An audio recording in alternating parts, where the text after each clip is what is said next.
नमस्कार, आप देख रहे हैं इंडिया टीवी में हूं पिनास त्यागी। शाम के 4 बज चुके हैं और हर देश और दुनिया की बड़ी खबर के साथ हम आपके सामने हाजिर हैं। सबसे पहले बात करेंगे वक्फ संशोधन बिल की, जो लोकसभा और राज्यसभा से पास हो चुका है, लेकिन मौलाना और मुस्लिम समाज के लोग अभी भी बिल का विरोध कर रहे हैं। देश में वक्फ बोर्ड की सबसे अधिक जमीन उत्तर प्रदेश में है। देश में सबसे ज्यादा मुसलमान उत्तर प्रदेश में रहते हैं, लेकिन संसद में वक्फ बिल पास होने के बाद यूपी में तो पूरी तरह शांति रही, कहीं कोई विरोध प्रदर्शन नहीं हुआ।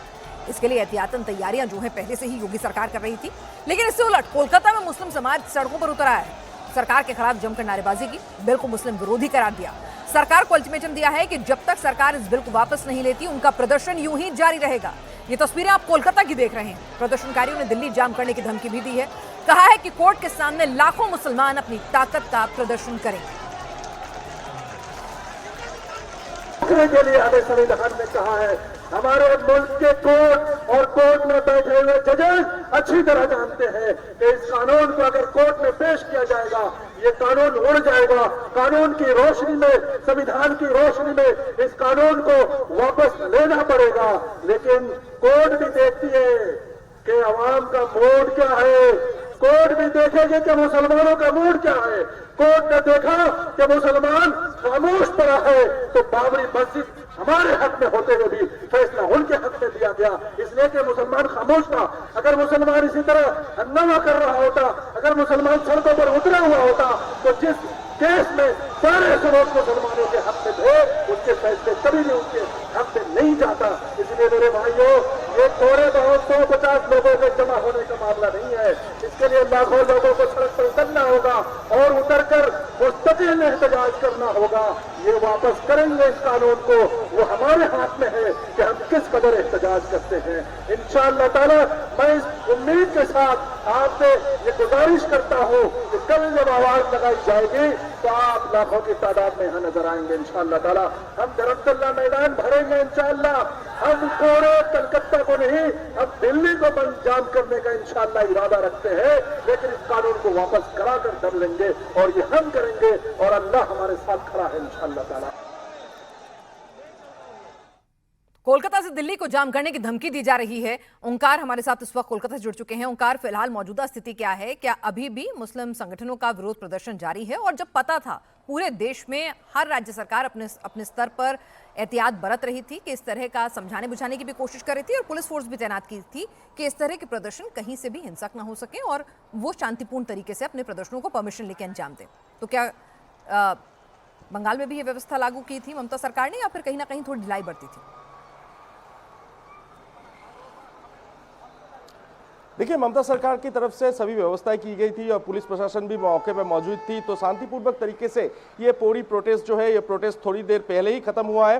तो जैसे कि देखा गया कि भारी मात्रा में मुसलमान समुदाय के जो लोग हैं, उन वक्फ के खिलाफ लगातार वो प्रदर्शन करते रहे, लगातार नारेबाजी करते हुए दिखे। आज दोपहर 1:30 बजे यानी कि जुम्मे की नमाज के ठीक बाद, उसके बाद से पक्ष सर्कस एरिया में कई संगठनों से, मुसलमान के कई संगठनों से एकत्रित हुए ये सर्कस मैदान के सामने, और उसके बाद जमकर नारेबाजी भी किया गया। वक्फ बिल को जब तक वापस नहीं लेते हैं सरकार, तब तक ये से ही प्रदर्शन चलते रहेंगे। इसके अलावा लाखों तैनातों पे मुसलमान आने वाले दिनों में सड़कों पे भी उतरेंगे, ये भी नारा लगातार लगाया गया। तो जैसे कि देखा गया है लोकसभा, उसके बाद राज्यसभा में ये बिल पास होने के बाद जैसे पूरा भारत में इसका विरोध किया जा रहा है मुसलमान समुदाय द्वारा, बंगाल में भी ऐसे ही देखा गया। आज मुसलमान समुदाय के कई सारे संगठन आज रास्ते पे उतर आए और सड़कों पे उतरकर जमकर नारेबाजी भी की, और इसके साथ साथ जैसे कि देखा गया कि प्रदर्शन भी किया। और उनका ये भी कहना है कि जब तक ये बिल वापस नहीं लेते, तब तक ऐसे ही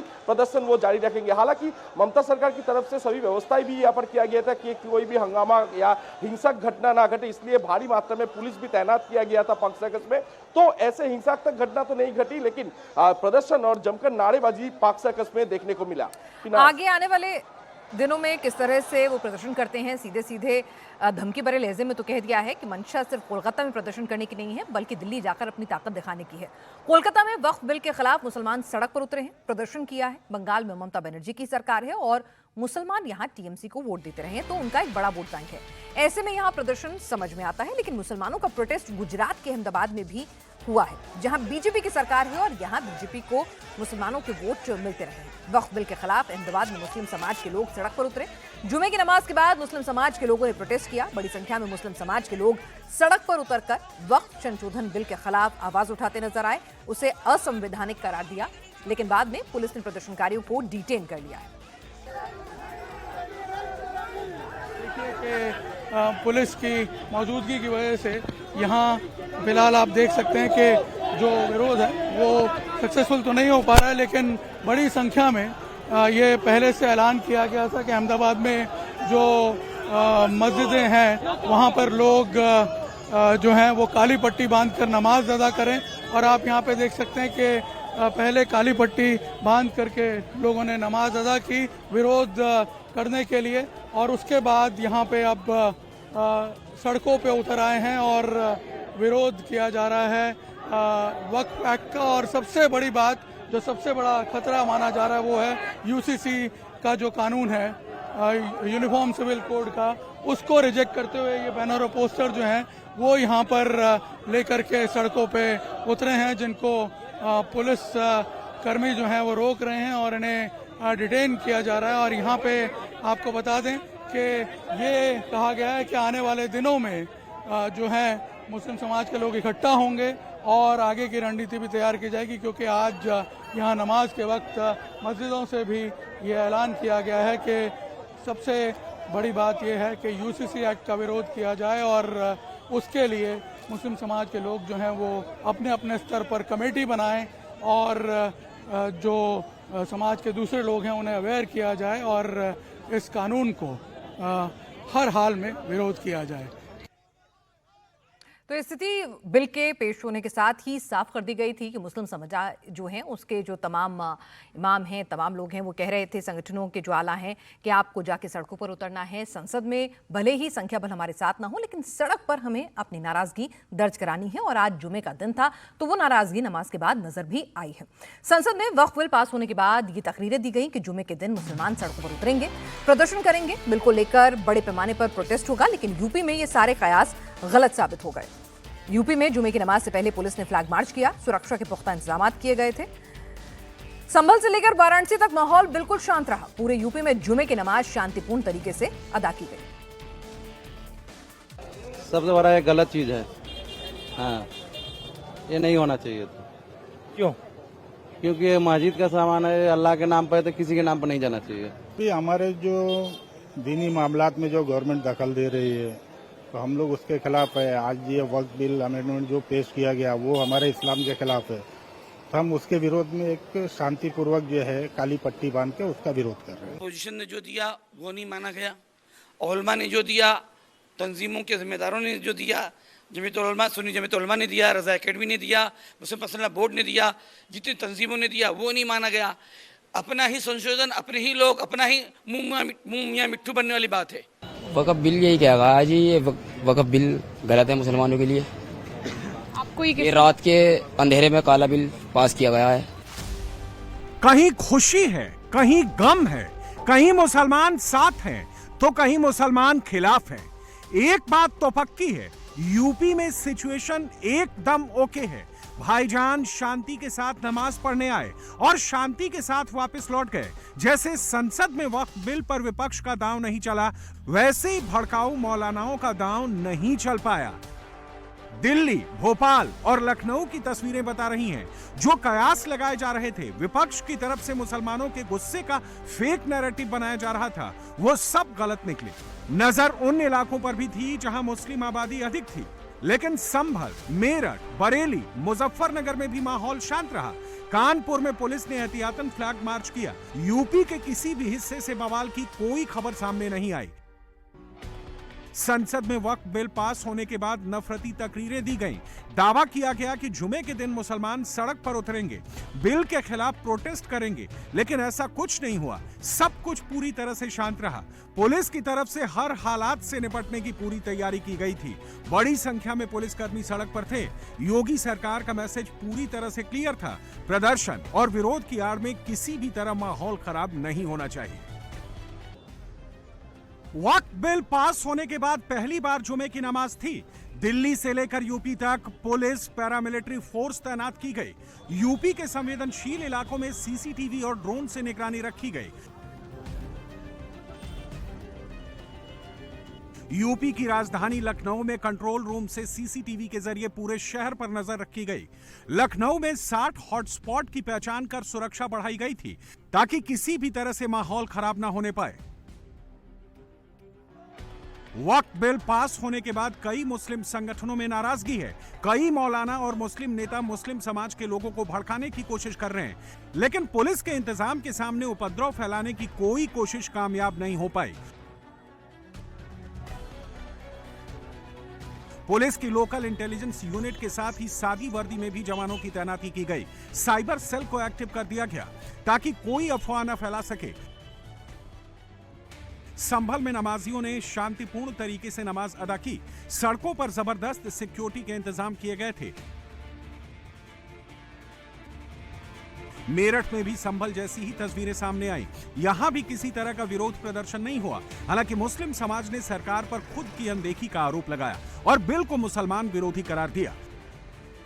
वह गलत है, ये कानून जो बना है गलत है। इसके अंदर हम ना तो कोई सहयोग करेंगे और इसकी फुल बहुमत के साथ इसका खंडन करते हैं। ये कानून जो बना गलत बना है, मुसलमानों के खिलाफ बना है। इसके लिए मुसलमानों को परेशान करने वाली बात है और कुछ नहीं है।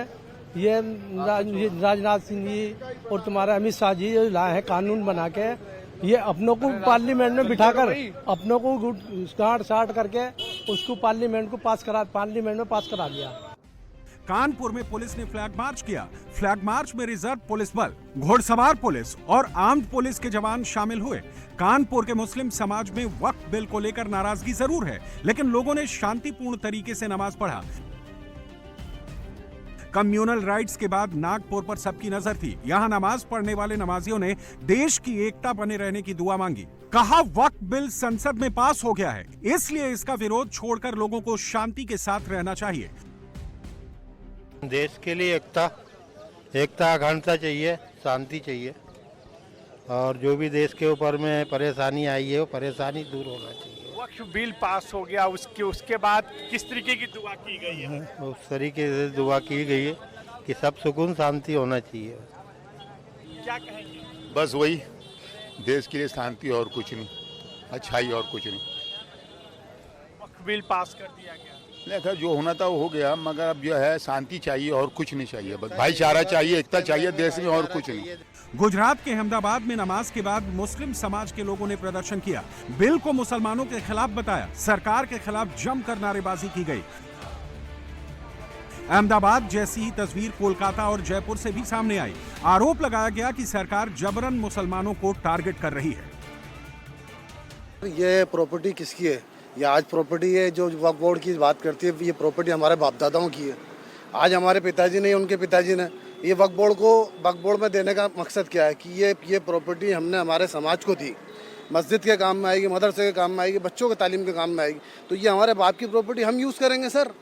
ये आम आदमी या ये सरकार इस पर दावा देने वाली होती कौन है? उसके अलावा भी धार्मिक स्थल की और भी हैं, जैसे हिंदू समाज की है, सिख समाज की है, उसके ऊपर सरकार दावा क्यों नहीं करती है? आज हमारी प्रॉपर्टी के ऊपर क्यों दावा कर रही है सरकार? ये बिल्कुल गलत सर, हम इसका विरोध करेंगे। भाई हमारी बेहतरी हमारे शरीयत के हिसाब होने चाहिए। हमारी बेहतरी शरीयत के खिलाफ नहीं होना चाहिए। जो हमारे शरीयत है वो ये गलत है, जो सरकार जो कर रही है ना ये गलत है।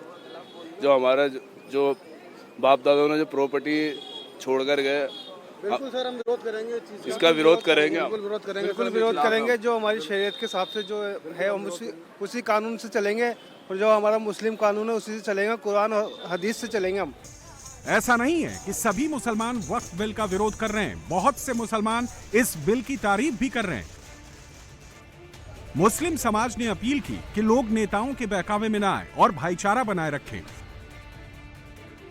हम इस कानून से खिलाफ हैं। बाबा साहब अम्बेडकर के लिखी हुई संविधान के खिलाफ है। ये कानून गलत है।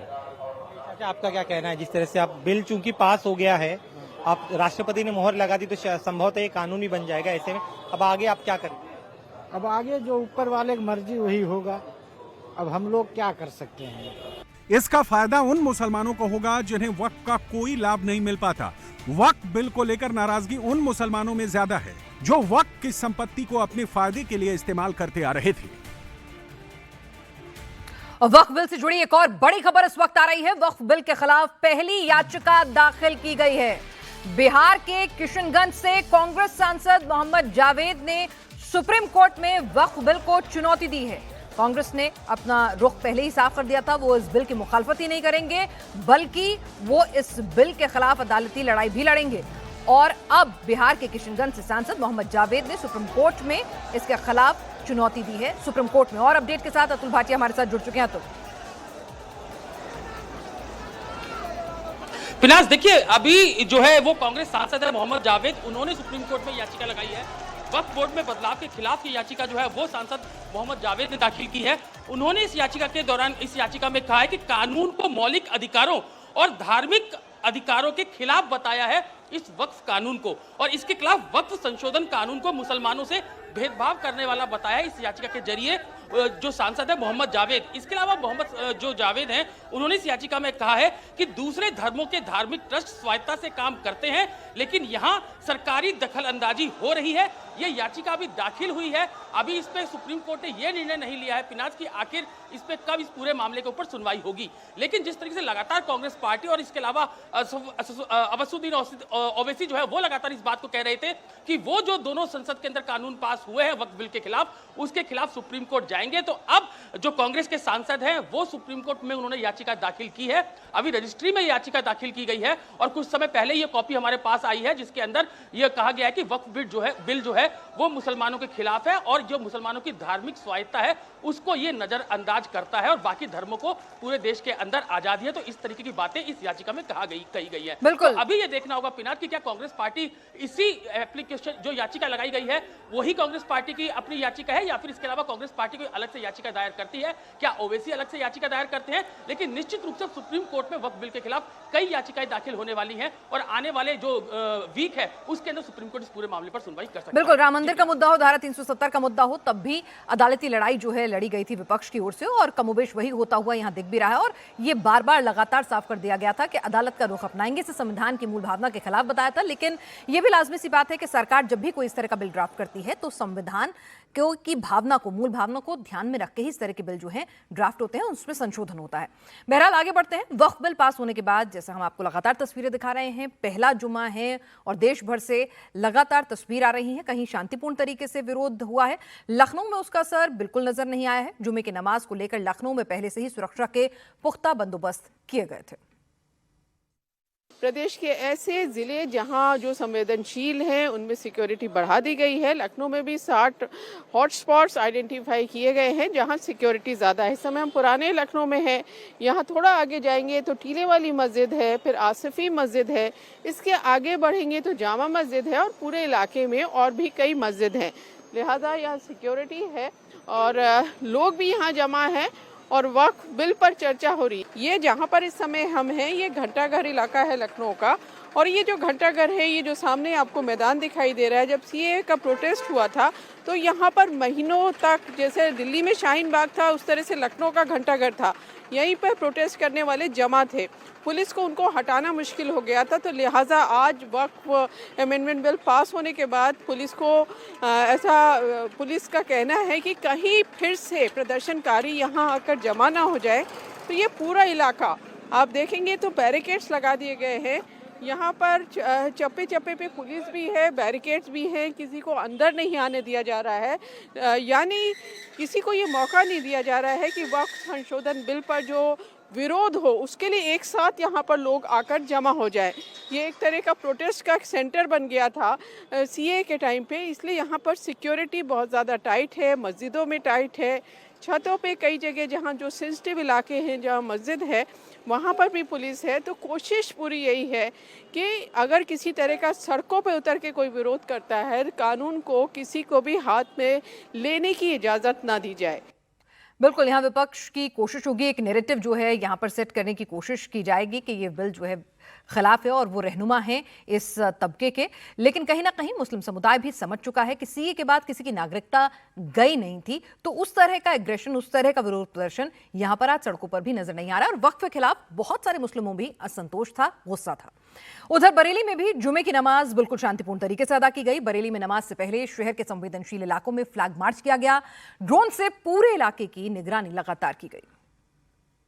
पूरे देश भर में जुम्मे की नमाज को लेकर के हाई अलर्ट है। उत्तर प्रदेश में भी हाई अलर्ट है। हम इस समय बरेली में मौजूद हैं और बरेली में जो सीनियर ऑफिसर्स हैं वो इस समय फ्लैग मार्च कर रहे हैं एसपी सिटी के नेतृत्व में, और एसपी सिटी इस समय हमारे साथ बातचीत करने के लिए मौजूद हैं। जितने भी यहाँ पर भीड़ भाड़ वाले इलाके हैं, बाजार हैं बरेली शहर में, वहाँ पर फ्लैग मार्च, रूट मार्च किया जा रहा है। और जितने भी सेंसिटिव एरियाज हैं वहाँ पर पुलिस फोर्स डिप्लॉयड है। और आज से पूर्व एक रूटीन प्रक्रिया में ड्रोन से भी निगरानी की गई है और बरेली शहर में अभी पूर्णतया शांति, ऐसा कोई भी आउटस्टैंडिंग इशू नहीं है। कोई भी आउटस्टैंडिंग इशू नहीं है। बरेली में पूर्ण तरीके से शांतिपूर्ण तरीके से न सिर्फ फ्लैग मार्च हो रहा है बल्कि जुमे की नमाज को देखते हुए, नवरात्र के पर्व को देखते हुए और रामनवमी को देखते हुए फिलहाल बरेली पूरे इलाके में आप देखिए कि फ्लैग मार्च चल रहा है। पुलिसकर्मी हाथों में बंदूक लेकर के, पिस्तौल लेकर के, डंडे लेकर के और पूरे जो उपकरण होते हैं उसके साथ आधुनिकता के साथ आगे बढ़ रहे हैं। और ये कोशिश की जा रही है कि बरेली में शांति का एक बड़ा पैगाम दिया जा सके, बड़ा एक मैसेज दिया जा सके। जिस तरीके से लखनऊ में, संभल में, मुरादाबाद में हर एक सेंसिटिव जगह पर पुलिस फ्लैग मार्च कर रही है, उसी तरीके का फ्लैग मार्च इस समय उत्तर प्रदेश के बरेली जनपद में भी पड़ रहा है, देखने को मिल रहा है, जहां पर सेंसिटिविटी काफी ज्यादा हो जाती है जुमे की नमाज के दौरान। मुस्लिमों की तादाद उत्तर प्रदेश में सबसे ज्यादा है, वक्फ की प्रॉपर्टीज भी उत्तर प्रदेश में ही सबसे ज्यादा है। लेकिन योगी सरकार ने लॉ एंड ऑर्डर को लेकर जिस तरह से कमर कसी और जिस तरह से लगातार मॉक ड्रिल और फ्लैग मार्च किए गए, उसका नतीजा यह है कि बिल्कुल शांतिपूर्ण तरीके से अगर कहीं विरोध भी हुआ तो एक लोकतांत्रिक तरीके से और उसकी व्यवस्था के तहत हुआ है। यूपी शांत रहा, लेकिन जुमे की नमाज पढ़कर निकल रहे कई नमाजी ऐसे भी हैं जिन्होंने वक्फ बिल को लेकर विरोध प्रदर्शन की बात जरूर कही है। मेरठ की जामा मस्जिद में इस समय नमाज खत्म हो गई और धीरे धीरे नमाजी अपनी घर की तरफ बढ़ रहे हैं। लेकिन उत्तर प्रदेश के हर जिले में इस समय पुलिस की मुस्तैदी है। पुलिस बल इस समय जामा मस्जिद के बाहर भी तैनात है। पीएसी की टुकड़ी भी जामा मस्जिद के बाहर लगाई है। वक्फ संशोधन बिल को लेकर मुस्लिम वर्ग में एक खासा नाराजगी है। कोई विरोध प्रदर्शन ना हो, किसी भी तरीके का माहौल खराब ना हो, ये सुनिश्चित करने के लिए पुलिस बल इस समय तैनात किया गया है। वक्फ बिल पे आपकी क्या राय है? आज मस्जिद से भी बात कही गई। बिल के बारे में जो भी कहेगा ये तो मुसलमानों की संपत्ति के बारे में गलत है। मुसलमानों को अधिकार जो था। आपको ये जानकारी वक्फ बिल के बारे में कहाँ से मिली? सोशल मीडिया से। जी जी। आप जुम्मे की नमाज पढ़ के आ रहे हैं जी। वक्फ बिल के बारे में मस्जिद पे कहा गया, क्या कहा है? वक्फ बिल यही कहेगा जी, ये वक्फ बिल गलत है मुसलमानों के लिए। आपको ये रात के अंधेरे में काला बिल पास किया गया है संसद में। हाँ, संसद में। वक्फ बोर्ड का प्रदर्शन चल रहा है ये गलत, और जगह जगह पर जो भी गलत है, ये कानून जो बना है गलत है। ये इसके अंदर हम ना तो कोई सहयोग करेंगे और इसकी फुल बहुमत के साथ इसका खंडन करते हैं। ये कानून जो बना गलत बना है, मुसलमानों के खिलाफ बनाया है। वक्फ बिल को लेकर मुस्लिम समुदायों के विरोध के बीच आज दिल्ली के जामा मस्जिद में जुमे की नमाज अदा की गई। जुमे की नमाज को लेकर दिल्ली के जामा मस्जिद इलाके में कैसी सुरक्षा व्यवस्था रही, इसका जायजा लिया ग्राउंड जीरो से हमारे संवाददाता ने।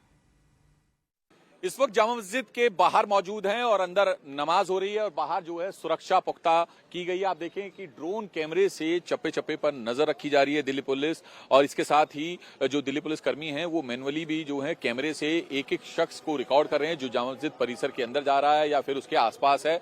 बाहर जो है आप देखिए तो पैरामिलिट्री फोर्स के जवानों को तैनात किया गया है। जामा मस्जिद का गेट नंबर 1 है जहां पर आप देखें ईस्ट साइड और वेस्ट साइड दोनों तरफ जो है पैरामिलिट्री फोर्स को तैनात किया गया है, दिल्ली पुलिस के अधिकारियों को तैनात किया गया है। एक एक शख्स की जो है अच्छे से तलाशी लेकर ही जामा मस्जिद परिसर के अंदर जाने दिया जा रहा है। दरअसल संसद से जो वक्फ संशोधित बिल है वो पास हो चुका है और ऐसे में कोई भी शख्स जो है उसका विरोध करने के लिए कोई अप्रिय घटना ना करे, उसको अंजाम ना दे या फिर किसी भी तरह से सोशल मीडिया पर भ्रामक खबरें ना फैलाएं, उसको ध्यान में रखते हुए ये तमाम सुरक्षा व्यवस्था की गई है जामा मस्जिद परिसर के बाहर। बाहर। और फिलहाल तमाम लोगों से ये अपील भी की है दिल्ली पुलिस ने कि किसी भी तरीके से किसी गलत खबर पर विश्वास ना करें, पहले उसको पुख्ता करें और अगर कोई भी असामाजिक तत्व आपको दिखाई देता है तो तुरंत उसकी जानकारी दिल्ली पुलिस को दे। दिल्ली के जामिया नगर इलाके में भी आज जुमे की नमाज पर सुरक्षा के व्यापक इंतजाम किए गए थे। यहां नमाज अदा करने आए नमाजियों से वक्फ बिल को लेकर हमारे संवाददाता शोएब ने बातचीत की। संसद में वक्फ संशोधन बिल पास कर दिया गया, उसके बाद आज पहला जुमा है, जुमे की नमाज अदा की गई। मैं जामिया इलाके में इस वक्त मौजूद हूँ। तमाम जो नमाजी है वो नमाज पढ़ के निकल रहे हैं और जमात इस्लामी हिंद का जो दफ्तर है इसमें जो मरकज मस्जिद है यहीं पर कुछ लोगों से बात करते हैं। आप कैसे देख रहे हैं जो बिल पास किया गया? हमने देखा कि राज्यसभा लोकसभा भी 2-2, 3-3 बजे तक चली। देखिए इम्पोर्टेंट चीज क्या है ना कि ये अपने जो सत्ता में आने के बाद ये मुसलमानों को कुछ समझ नहीं रहे। लग रहा है कि भाई ये भलाई के लिए या हक मारा जा रहा है? नहीं, आप एक बात समझिए, जो आज ये सरकार को अमेंडमेंट संशोधन करने की जरूरत क्यों पड़ी, ये बड़ा सवाल है। इसके पीछे की आप जो बड़ी वजह है वो ये है कि पिछले 60-70 सालों में कांग्रेस ने राज किया, उन्हीं के लोग जो है ना वक्फ बोर्ड के चेयरमैन भी रहे हैं। चाहे दिल्ली की बात करो तो मतीन चौधरी रहे हैं 15 साल, उससे पहले की बात करो मेंबर भी उनके रहे हैं, हारून यूसुफ रहे हैं और अभी 11 साल में अमानतुल्लाह खान रहे हैं केजरीवाल सरकार में।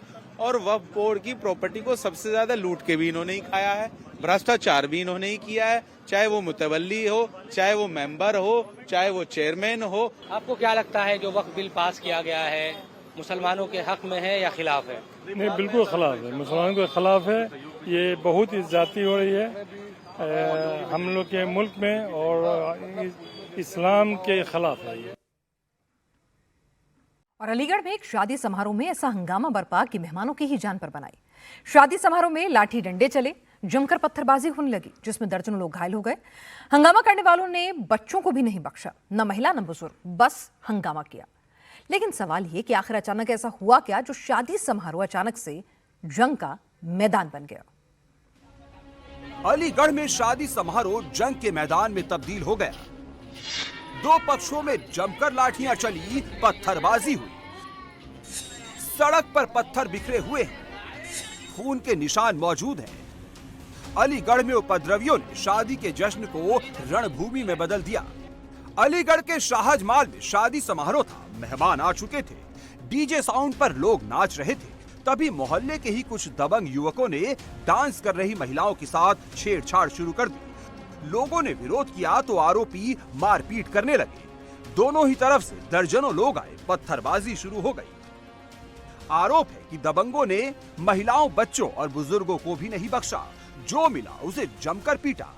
पुलिस को जब बवाल की जानकारी मिली तो पुलिस मौके पर पहुंची। तब तक दोनों पक्षों के आधा दर्जन लोग घायल हो चुके थे। किसी का सिर फूट गया था, किसी के शरीर पर चोट के निशान थे। ये हमारी भांजी की शादी थी तो बाहर डीजे बज रहे थे, तो बाहर सब लोग बाहर लग रहे थे सब डीजे में, और उधर पल्ली तरफ से सारे जने घुस के भीतर गोरा कर रहे थे, मतलब रहे थे सब चीज।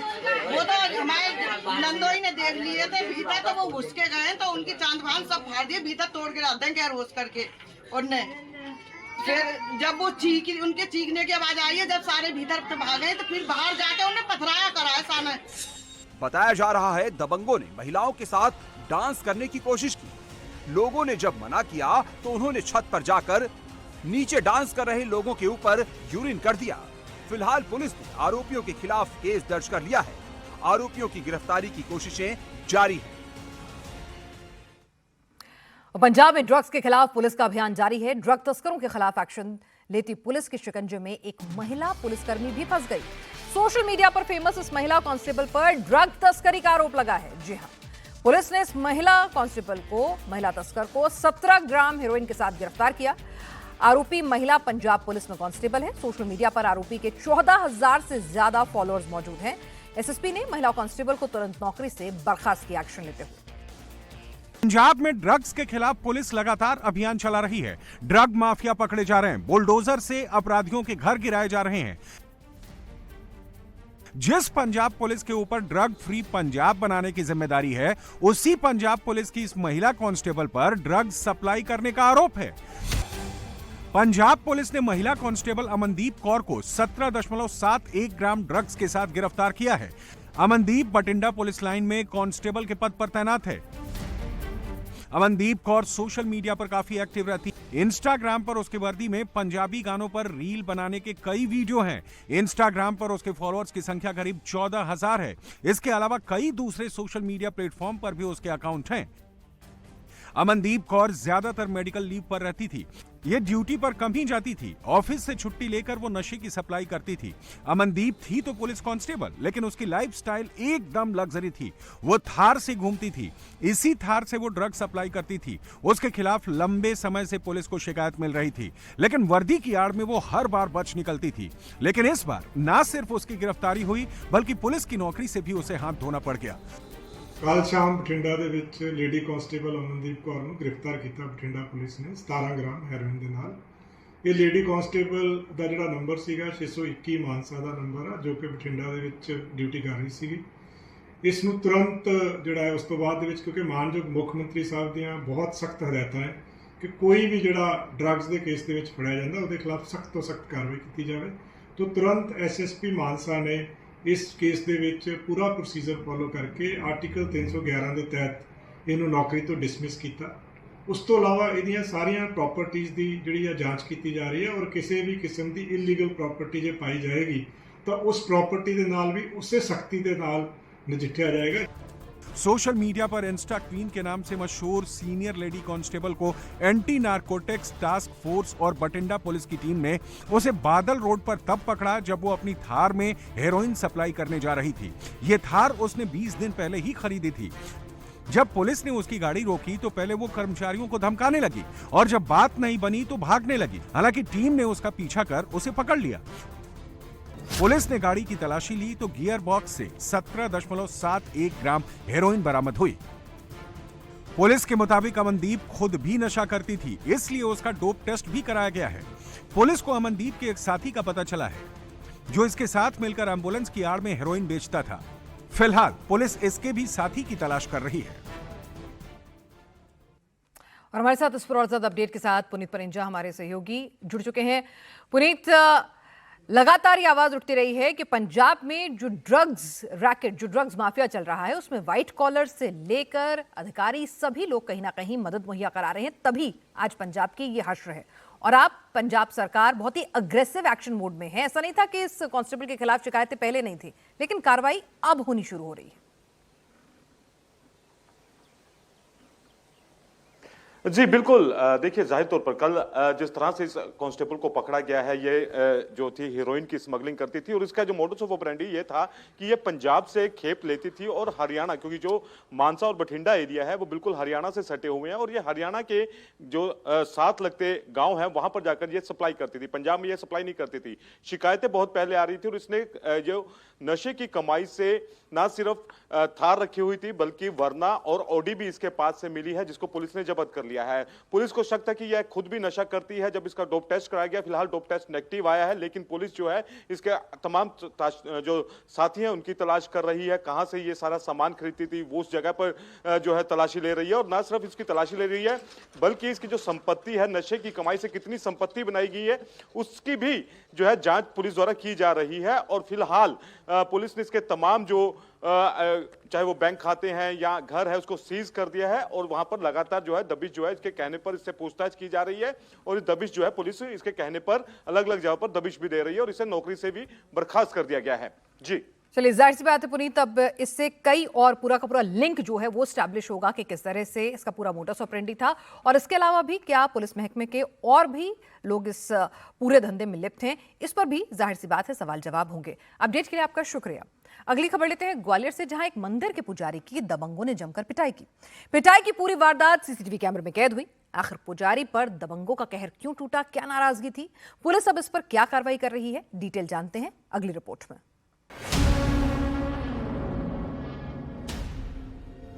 सफेद कुर्ता पहने इस शख्स पर दबंगों का कहर टूट रहा है। कोई थप्पड़ मार रहा है, कोई घूंसा मार रहा है तो कोई लात मार रहा है। एक अकेले शख्स पर दबंगों की टोली टूट पड़ी है। इसमें 1-2 लोग नहीं बल्कि 8-10 लोग हैं।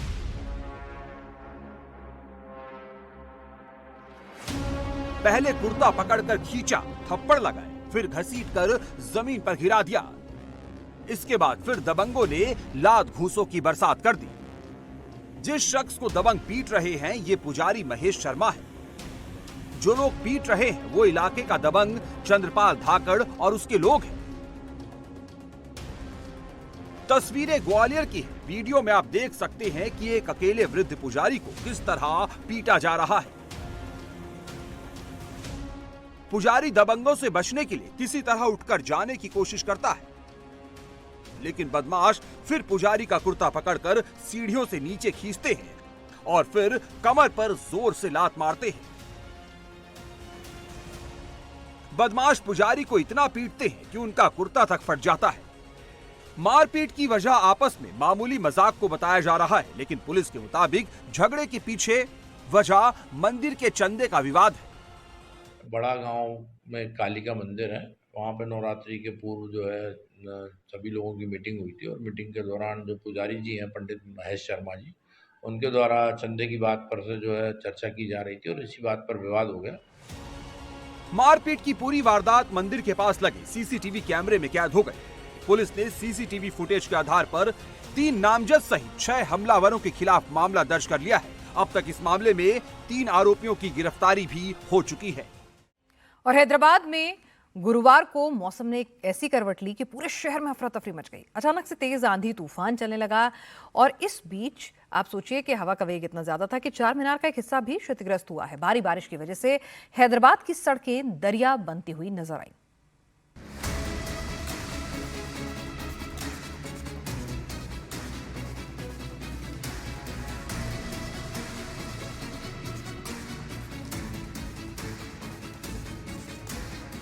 दीवार ढह गई। ऐतिहासिक चार मीनार को नुकसान पहुंचा। बसें डूब गई, कारें डूब गई, सड़कें दरिया बन गई।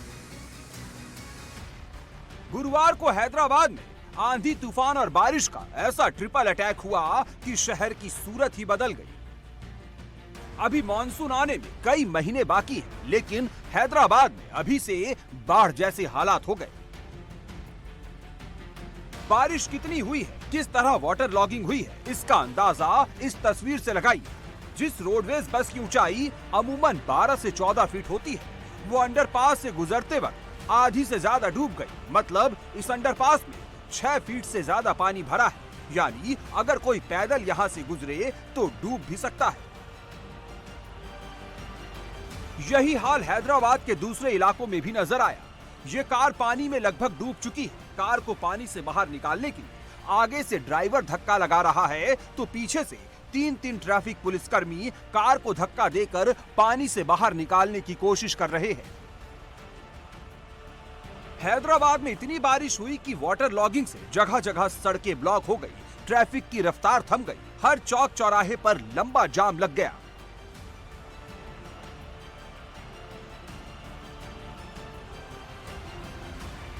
हैदराबाद में बारिश कितनी हुई ये तस्वीरों में आपने देखा, लेकिन बारिश से पहले आंधी तूफान का कहर कैसा रहा उसे इस वीडियो से समझिए। तेज आंधी के बीच ये निर्माणाधीन दीवार गिर गई। दीवार गिरने की ये घटना सीसीटीवी कैमरे में कैद हो गई। इस वीडियो में आप देख सकते हैं कि गली में एक पीले रंग का ऑटो आता दिखाई दे रहा है। ऑटो जैसे ही गली में एंटर करता है और थोड़ा आगे बढ़ता है, अगले ही पल पूरी की पूरी दीवार ऑटो के ऊपर गिर पड़ती है। चारों तरफ धुएं और धूल का गुबार उड़ने लगता है। ऑटो मलबे में पूरी तरह दब जाता है। जिस वक्त दीवार ऑटो पर गिरी उस वक्त ऑटो में 5 लोग सवार थे। हादसे में ऑटो सवार 2 लोग गंभीर रूप से घायल हुए, जबकि 3 लोगों को मामूली चोटें आई। हैदराबाद की पहचान यहाँ की ऐतिहासिक इमारत चार मीनार है, लेकिन भारी बारिश और तूफान ने हैदराबाद की पहचान को भी खतरे में डाल दिया। 434 साल पुराने चार मीनार का ये पूर्वी मीनार है। तेज बारिश और आंधी के बीच मीनार के एक हिस्से का प्लास्टर टूट गया। गनीमत ये रही कि जब मीनार का प्लास्टर टूटकर नीचे गिरा उस वक्त वहां कोई मौजूद नहीं था, नहीं तो बड़ा हादसा हो सकता था। एएसआई अब जल्द से जल्द चार मीनार के मरम्मत की बात कह रही है। साथ ही ये भी दावा किया जा रहा है कि ये मामूली नुकसान है, पूरे चार मीनार की मजबूती को कोई खतरा नहीं है। फिलहाल तेलंगाना में मौसम को लेकर प्रशासन की ओर से हाई अलर्ट जारी किया गया है।